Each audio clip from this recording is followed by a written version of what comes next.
ಎಂತೆಂಥ ಖತರ್ನಾಕ್ಗಳಿರ್ತಾರೆ ಅನ್ನೋದಕ್ಕೆ ನಾನೀಗ ಹೇಳಲಿಕ್ಕೆ ಹೊರಟಂಥ ಪ್ರಕರಣವೇ ಒಂದು ಉತ್ತಮ ಉದಾಹರಣೆ. ಕರಾವಳಿಯ ಪ್ರಮುಖ ವಾಣಿಜ್ಯ ಬೆಳೆ ತೆಂಗು. ಸೊ ಈ ತೆಂಗಿನ ಮರಕ್ಕೆ ನುಸಿರೋಗ ಅನ್ನುವಂಥದ್ದು, ಈ ಬಿಸಿಲು ಮಳೆಯ ವಾತಾವರಣ ಇದ್ದಾಗ ನುಸಿರೋಗ ಅನ್ನುವಂಥದ್ದು ಬಹಳ ಬಾಧೆ ಕೊಡುವಂಥದ್ದು. ಸೊ ಅಂಥ ಒಂದು ಸಂದರ್ಭವನ್ನೇ ಇಟ್ಟುಕೊಂಡು ಒಂದು ಕಳ್ಳರ ತಂಡ ಯಾವ ರೀತಿ ಯಾಮಾರಿಸ್ತದೆ ಅನ್ನೋದಕ್ಕೆ ನಾನೀಗ ಹೇಳಲಿಕ್ಕೆ ಹೊರಟಂಥ ಒಂದು ಪ್ರಕರಣವೇ ಸಾಕ್ಷಿ. ಶಂಕರ್ ಅನ್ನುವರು ಕೊರಂಗ್ರಪಾಡಿಯ ನಿವಾಸಿ. ಅವರ ಮನೆಗೆ ಬರ್ತಾರೆ. ಅವರ ಮನೆಯಲ್ಲಿ ಇದ್ದದ್ದು ಕೇವಲ 2 ತೆಂಗಿನ ಮರಗಳು, 2 ತೆಂಗಿನ ಮರಗಳು. ನಿಮ್ಮ ತೆಂಗಿನ ಮರಕ್ಕೆ ಮದ್ದು ಬಿಡ್ತೇವೆ, ಮದ್ದು ಬಿಟ್ಟರೆ ನುಸಿರೋಗ ಬರುವುದಿಲ್ಲ, ಅದಕ್ಕೆ ಒಂದು ಮದ್ದಿಗೆ 95 ರೂಪಾಯಿ, ಮತ್ತೊಂದು ಮದ್ದಿಗೆ 105 ರೂಪಾಯಿ, ಸೊ 200 ರೂಪಾಯಿ ಆಗುತ್ತೆ ಅಂತೇಳಿ ಹೇಳ್ತಾರೆ. ಆ ರೀತಿ ಹೇಳಿದವರು ಮರ ಹತ್ತಿ ಅದಕ್ಕೆ ಬೇಕಾದ ಮದ್ದು ಮರದ ಕೆಳಗಿದೆ ಬುಡದಿಂದಲೇ ಅದಕ್ಕೆ ಮದ್ದುಗಳನ್ನೆಲ್ಲ ಹಾಕ್ತಾರೆ. ಆ ರೀತಿ ಮದ್ದು ಹಾಕಿದ ನಂತರ ಇದಕ್ಕೆ ಹೆಚ್ಚು ಹಾಕಬೇಕಾಗುತ್ತೆ ಅಂತ 10-20 ಪ್ಯಾಕೆಟ್ಗಳಷ್ಟು ಮದ್ದುಗಳನ್ನು ಹಾಕ್ತಾರೆ. 12,000 ರೂಪಾಯಿ ಬಿಲ್ಲನ್ನು ಅವರ ಕೈಗೆ ಕೊಟ್ಟಿದ್ದಾರೆ ಅನ್ನುವಂಥದ್ದು. ಒಂದಲ್ಲ ಎರಡಲ್ಲ, ಕೇವಲ 200 ರೂಪಾಯಿ ಆಗುವಂಥ ಒಂದು ವಿಚಾರವನ್ನು ಇಟ್ಟುಕೊಂಡು ಅವರ ಒಂದು ಭ್ರಮೆ ಹುಟ್ಟಿಸಿ ಅವರಿಗೆ ಮಂಕುಬೂದಿ ಎರಚಿ 12,000 ರೂಪಾಯಿಯ ಬಿಲ್ಲನ್ನು ಕೊಟ್ಟು ಯಾಮಾರಿಸಿದ್ದಾರೆ. ಕೇವಲ ಇವರು ಮಾತ್ರ ಅಲ್ಲ, ಕರಾವಳಿ ಭಾಗದ ಅನೇಕ ಮನೆಗಳನ್ನು ಇವರು ಆಯ್ಕೆ ಮಾಡಿಕೊಳ್ತಾರೆ. ಯಾರು ವೃದ್ಧರಿರ್ತಾರೆ, ಯಾರು ಏಕಾಂಗಿಯಾಗಿರ್ತಾರೆ ಮನೆ, ಅಂಥ ಮನೆಗಳನ್ನೇ ಆಯ್ಕೆ ಮಾಡ್ಕೋತಾರೆ. ಬಹಳ ಮುಖ್ಯವಾಗಿ ಇದು ನುಸಿರೋಗ, ಮಳೆ ಬಿಸಿಲಿನ ಸಂದರ್ಭದಲ್ಲಿ ನುಸಿರೋಗದ ಬಾಧೆ ಹೆಚ್ಚು ಇರುವಂಥ ಕಾಲಘಟ್ಟ ಇದು. ಸೊ ಅಂಥ ಸಂದರ್ಭವನ್ನೇ ಟಾರ್ಗೆಟ್ ಮಾಡಿಕೊಂಡು ಈ ರೀತಿ ಮಾಡುವಂಥ ಒಂದು ತಂಡ ಬಹಳ ಸಕ್ರಿಯವಾಗಿದೆ. ಪೊಲೀಸ್ ಇಲಾಖೆಗೂ ಕೂಡ ಈ ವಿಚಾರ ಗಮನಕ್ಕೆ ಬಂದಿದೆ. ದಯವಿಟ್ಟು ಇಂಥವರ ಒಂದು ಮೋಸಕ್ಕೆ ಬಲಿಯಾಗಬೇಡಿ ಅನ್ನುವಂಥ ಒಂದು ಎಚ್ಚರಿಕೆಯನ್ನು ಕೂಡ ಕೊಡ್ತಾರೆ. ನೋಡಿ, ಇಲ್ಲಿ ನಾವು ನೋಡ್ಬೋದು, ಸ್ಪೆಷಲ್ ಆರ್ಗ್ಯಾನಿಕ್ ಮೆಡಿಸಿನ್ ಅನ್ನುವಂಥ ಒಂದು ಚೀಟಿಯನ್ನು ಅವರು ತೋರಿಸುವಂಥದ್ದು. ಸ್ಪಷ್ಟವಾದ ಕನ್ನಡದಲ್ಲಿ ಮಾತಾಡ್ತಾರೆ, ಆದರೆ ಇದರಲ್ಲಿರುವ ನಂಬರ್ಗಳನ್ನು ಟ್ರೂ ಕಾಲರ್ ಮೂಲಕ ಚೆಕ್ ಮಾಡಿದರೆ ಅದು ತಮಿಳುನಾಡಿಗೆ ಹೋಗುತ್ತೆ ಅನ್ನುವಂಥದ್ದು.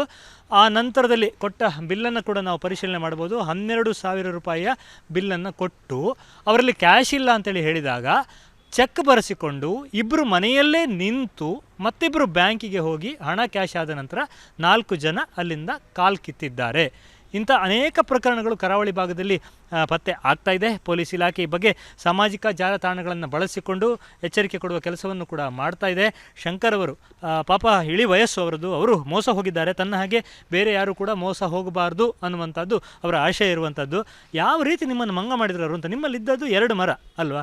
ಆ 2 ಮರಕ್ಕೆ 12,000 ಅಂದರೆ ಭಾಳ. ತೆಂಗಿನಕಾಯಿ ಕೊಯ್ದು ಕೆಳಗೆ ಹಾಕಿದ್ದೇನೆ ನಾನು ಮೊದಲೇ. ಒಂದು 10 ತೆಂಗಿನಕಾಯಿ ಇತ್ತು. ಅದರಲ್ಲಿ ಏನಂದ್ರೆ ಒಂದು 4-5 ಕಾಯಿಗಳು ಬರೀ ಸಪೂರ ಸಣ್ಣದಾಗಿದ್ದು, ಅದರಲ್ಲಿ ನುಸಿ ರೋಗದ ಟೈಪ್ ಇದೆಲ್ಲ ಕಪ್ಪೆಲ್ಲ ಆಗಿತ್ತು. ಅದನ್ನು ತೋರಿಸ್ತಾರೆ ಅವರು ಕಾಯಿ ಹಿಡ್ಕೊಂಡು. ಮತ್ತೆ ಕಡೆ ತೆಂಗಿನ ಮರ ಬುಡದಲ್ಲಿ ಅಗಿತಾರೆ. ಅಗ್ದು ಅದರಲ್ಲಿ ಒಂದು ಹುಳ ಇರ್ತದೆ, ಈ ತುಂಬೆ ಹುಳ ಉಂಟಲ್ಲ, ಆ ಟೈಪಿನ ಹುಳ ಒಂದು ರೋಲ್ ಆಗಿ ಇರ್ತದೆ.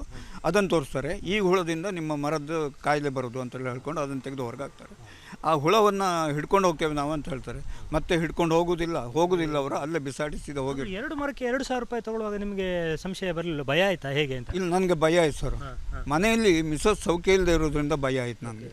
ಯಾಕಂತ ಹೇಳಿದ್ರೆ ನಾನು ಪೇಮೆಂಟ್ ಮಾಡದೇ ಇದ್ದರೆ ಅವ್ರೇನಾದ್ರು ನನಗೆ ಹೊಡೆದ್ರೆ, ಮತ್ತು ಒಂದು ವೇಳೆ ನಾನು ಹೊರಗೆ ಹೋಗಿ ಸ್ಟೇಷನ್ಗೆ ಅಲ್ಲಿಗೆ ಎಲ್ಲಿಗಾರು ಹೋಗಿ ನಮ್ಮ ಫ್ರೆಂಡ್ಸನ್ನು ಯಾರನ್ನ ಕರೆಯುವ ಅಂತ ಹೇಳಿದರೆ, ಹೊರಗೆ ಹೋದರೆ ಮಿಸ್ಸಸ್ ಒಬ್ಬಳು ಬೆಡ್ ರೀಡನ್ನು ಹಾಕ್ಕೊಂಡಿದ್ದಾಳೆ, ಅವಳಿಗೆ ಎದ್ದು ಬರಲಿಕ್ಕೆ ಆಗೋದಿಲ್ಲ. ಒಳಗೆ ಹೋದರೆ ದೋಚಿದ್ರೆ ಮನೆ ಒಳಗೆ ಹಗಲಿಗೆ ದೋಚ್ತಾರೆ. ಸ್ವಲ್ಪ ಅವ್ರ ಪ್ರಾಯದವರು ಯಾರು ನೋಡಿ ಅಂಥ ಮನೆಯನ್ನು ಗೊತ್ತು ಮಾಡಿಕೊಂಡೇ ಬರ್ತಾರ ಅಂತ. ತಮಿಳುನಾಡಿನವರು ಅವರು? ತಮಿಳುನಾಡು ಅಲ್ಲ, ಅಷ್ಟು ಶುದ್ಧ ಕನ್ನಡ ಮಾತಾಡ್ತಾರೆ. ನಂಬರ್ ಎಲ್ಲ ನೋಡುವಾಗ ಆಚೆ ಇದೆ.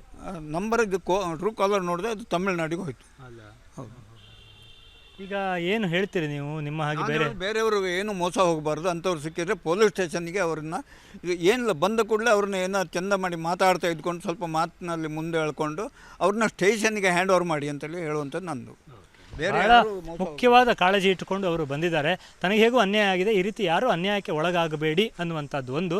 ಮತ್ತು ಕರಾವಳಿ ಭಾಗದಲ್ಲಿ ಮುಖ್ಯವಾಗಿ ತೆಂಗಿನ ಮರ ಎಲ್ಲ ಕಡೆ ಇರುತ್ತೆ. ಪಾಪ 2 ಮರ ಇದ್ದವರಿಗೆ ಇಷ್ಟು ಯಾಮಾರಿಸಿ ಹೋಗಿದ್ದಾರೆ ಅಂತೇಳಿ ಹೇಳಿದರೆ ಇನ್ನು ಯಾವ ರೀತಿಯ ವಂಚನೆಗಳನ್ನೆಲ್ಲ ಇವರು ಮಾಡಿರ್ಬೋದು ಅನ್ನೋದನ್ನು ನಾವು ಅಂದಾಜು ಮಾಡ್ಬೋದು.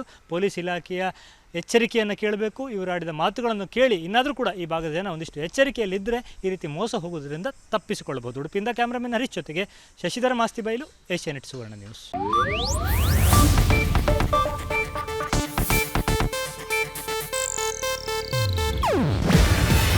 ಇದು ಏಷ್ಯಾನೆಟ್ ನ್ಯೂಸ್ ನೆಟ್ವರ್ಕ್ ಪ್ರಸ್ತುತಿ. ನೀವು ನೋಡ್ತಿದ್ದೀರಾ ಏಷ್ಯಾನೆಟ್ ಸುವರ್ಣ ನ್ಯೂಸ್.